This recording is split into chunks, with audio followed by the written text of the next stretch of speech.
Big boss season 8 లైవ్లో ప్రస్తుతం Nagamanikanta discussion మొదలయ్యింది. హౌస్మేట్స్ అంతా రాత్రి జరిగిన నామినేషన్స్ని మర్చిపోయి ఎవరి పని వారు చేసుకుంటూ ఉంటారు. కానీ నాగమణికంట మాత్రం ఉదయం లేచిన తరువాత కూడా బిగ్ బాస్ నాతో అస్సలు కావడం లేదు, మీరు నన్ను అర్థం చేసుకోండి, ఇంకా నాకు స్ట్రెస్ ఇవ్వద్దు అని చెప్తారు. ఆ తరువాత విష్ణుప్రియతో డిస్కషన్ పెడతాడు. ఇక విష్ణుప్రియ అంటుంది, నాగమణికంట నిన్ను అందరూ నామినేట్ చేశారు, అందుకే నేను నామినేట్ చేయలేదు అని చెప్తుంది.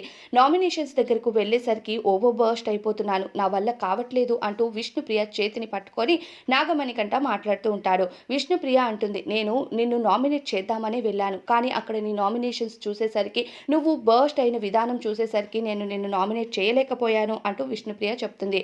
అయితే ఇకపైన నువ్వు అలా ఉండకు, ఇక్కడ గేమ్ ఆడటానికి వచ్చావు కాబట్టి గేమ్ పైన ఫోకస్ చెయ్యు అంటే, ఏమో నాతో కావట్లేదేమో, నేను అంత ఫేమ్ ఉన్న ఆర్టిస్ట్ని కాదు, ఎప్పుడో ఒక చిన్న సీరియల్లో నటించాను, ఇప్పుడు రీల్స్తో కొంచెం ఫేమస్ అయ్యాను, అంతేకాని నాకంటూ ఓట్స్ పడతాయా లేదా ఈ భయమే నాలో ఎక్కువ ఉంది అంటే, విష్ణుప్రియ నాకు ఎటువంటి భయం లేదు, భయం ఉండాల్సిన అవసరమే లేదు, ఉంటామా వెళ్ళిపోతామా అని కాదు, ఉన్న గేమ్ వరకు నువ్వు ఫోకస్ చెయ్యు అంటూ తనను ఎంకరేజ్ చేసి మోటివేట్ చేసి మాట్లాడుతూ ఉంటుంది ఇక విష్ణుప్రియ.